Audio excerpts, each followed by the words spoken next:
Hello दोस्तों, मैं गुलशन अपने चैनल गुलशन विजन पे आपका स्वागत करता हूँ। दोस्तों, करीब आज से 4,500 साल पहले इजिप्ट में एक ऐसी चीज बनाई गई जिसे देख के लोग आज भी चौंक जाते हैं। The great pyramid of Giza.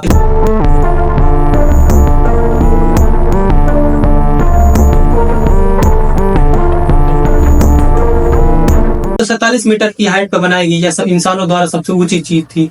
इसे इतने भारी भरकम पत्थरों से बनाया गया है कि इसका वजन करीब 6 मिलियन टन बताया जाता है। आखिर इसे बनाया कैसे गया होगा? ना ही उस समय कोई क्रेन थी, ना ही कोई बुलडोजर, ना ही कोई ऐसी टेक्नोलॉजी से बनाया जा सके, लेकिन ये फिर भी आज तक गर्मी, तूफान, बारिश, चाहे कोई सा भी मौसम हो, ये आज भी सर्वाइव कर रही है। तो आखिर इसे बनाया कैसे गया होगा, आइए समझते हैं।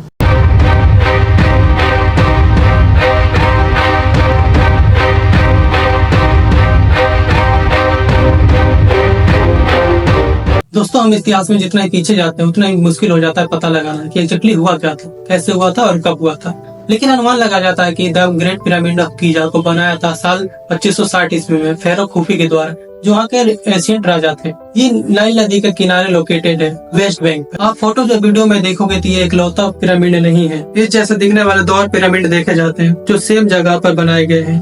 इन तीनों में सबसे ऊंचा है the great pyramid of Giza, pyramid of Khafre, जो सेकंड लार्जेस्ट पिरामिड है, और सबसे छोटा पिरामिड है इसमें से द पिरामिड ऑफ मेनकोरे। उस जमाने में बनाए गए इकलौते मोन्यूमेंट नहीं है। इसके अलावा और भी ऐसे छोटे बड़े पिरामिड बनाए गए हैं, जो कि टोटल 118 पिरामिड है, जो अलग अलग शेप साइज के हैं। इनमें से कई पिरामिड टूटकर मलबा हो चुके हैं, बहुत ही कम कंडीशन में बचे हैं, और शायद सबसे अच्छा पिरामिड यही 3 पिरामिड बचे हैं। आखिर क्या कारण था इन्हें बनाने के पीछे? इसे दरअसल एक मकबरे के रूप में बनाया गया था, जहां इनके राजा को दफनाया जाता था। दरअसल एशियंट इजिप्शियन जो थे वो आफ्टर लाइफ में विश्वास रखते थे। उनका मानना था कि मरने के बाद भगवान उनकी आत्मा को जज करते, जो लोग अच्छा करते हैं वो उनकी आत्मा को हमेशा के लिए जिंदा रखते हैं। अब सवाल आता है कि हमें कैसे पता कि इन पिरामिडों को किस चीज के लिए यूज किया जाता है? तो इसके पीछे दरअसल 2 कारण है। पहला तो ये कि जो पिरामिड हमें मिले हैं उनमें टैक्स लिखे हुए मिले हैं, और जो ऐसे ही दूसरे और मिले हैं उनके अंदर जो कॉफिन थे उनके अंदर भी टैक्स मिले हैं, और पिरामिड के अंदर भी टैक्स मिले हैं। और दूसरा, सूडान और इजिप्ट में जो पिरामिड मिले हैं उन्हें मकबरे के रूप में ही प्रयोग किया जाता था। लेकिन the great pyramid of Gaza जो था उसमें कोई सब्सटेंशियल एविडेंस नहीं मिले हैं। दरअसल वहाँ पे 3 रिलेक्स मिले हैं और एक खाली कॉफिन मिला था, जो कि उनका राजा का था। और जो आसपास खजाने होने चाहिए था वो इतने सारे में लोग यहाँ से लूट कर ले गए होंगे। एक पॉपुलर थ्योरी ये भी सुनने में आती है कि पिरामिड को एक पावर प्लांट के रूप में प्रयोग किया जाता था। दरअसल लोग मानते हैं कि इन पिरामिडों से बिजली बनाई जाती थी, और उस समय के लोग इतने एडवांस थे कि हमसे पहले बिजली बनाना सीख चुके थे। इन सभी तथ्यों का वो लोग एग्जाम्पल देते हैं, कुछ एविडेंस जो कि वहाँ के टेम्पल्स पे बनी हुई है, जो कि कुछ इस तरीके से दिखाई देती है। आज के दिन हिस्टोरियन एक दूसरे से बात से सहमत है कि the great pyramid of Giza को मकबरे के रूप में ही बनाया गया था।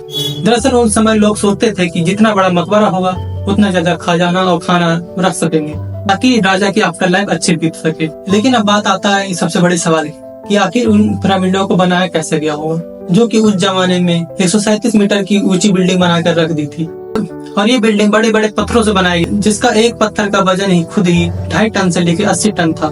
तो आखिर उन लोगों ने इस पत्थर को कैसे उठाया होगा और इन पत्थर को कैसे काटा होगा, जबकि उनके पास उस जमाने में ना ही कोई ऐसी औजार थी जिससे वो पत्थर को काट सके और ये एक के ऊपर एक पत्थर रख सके, जबकि उनके पास पहिए भी नहीं थे। जो लोग इन पिरामिडों को बना रहे थे वो काफी हट्टे कट्टे थे और वो काफी स्किल वर्कर थे, और वो लोग शहर में ही रहते थे जहाँ पे कंस्ट्रक्शन का काम चल रहा था।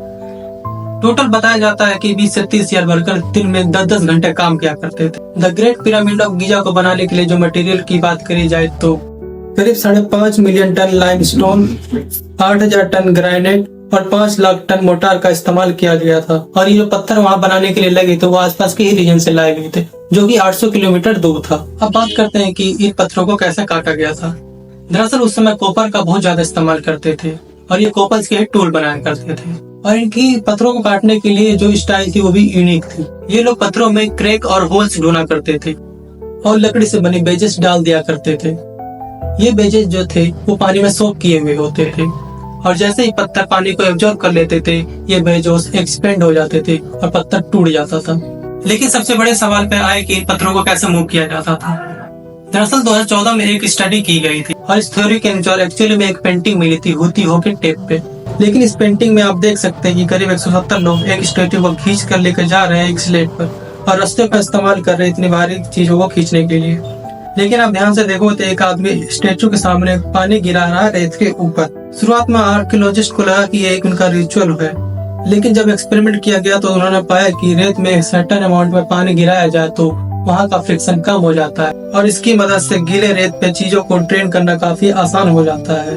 अब अगला सवाल उठता है कि इन पत्थरों के एक के ऊपर एक कैसे रखा गया होगा। 2015 में फ्रेंच और इंग्लिश के आर्कियोलॉजिस्ट के एक टीम को एक 4500 साल पुराना वुडन स्ट्रैप मिला था। स्कॉलर्स ने कहा कि इस तरीके से रैंप बनाया गया होगा कि उस समय जो एक स्ट्रैप लैंप था, ग्राउंड से लेकर टॉप तक इस स्लोप के ऊपर पत्थरों को धक्का मारने के लिए इन्होंने एक सिस्टम का यूज किया। इन्होंने लकड़ी के डंडे गाड़ दिए आसपास और फिर रस्सियों का इस्तेमाल किया उन डंडों के अराउंड उस पत्थर को ऊपर खींचने के लिए, कुछ इस तरीके से जैसे कि आप आर्ट वर्क में देख सकते हैं। लेकिन कई लोग अपनी अपनी थ्योरी देते हैं जिसकी वजह से ये आज भी मिस्ट्री।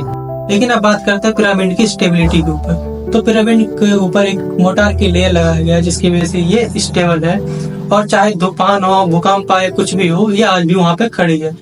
इस पिरामिड को कुछ इस तरीके से बनाया गया कि इसके चारों direction south, north, east, west exact point कर रही है।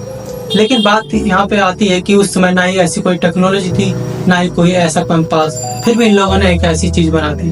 तो ऐसी बहुत सी चीजें हैं जो आज भी मिस्ट्री है, जिसका पता अभी तक नहीं लगाया गया है। तो दोस्तों, आपको ये वीडियो अच्छी लगी हो तो हमारे चैनल को लाइक करें, सब्सक्राइब करें और शेयर जरूर करें।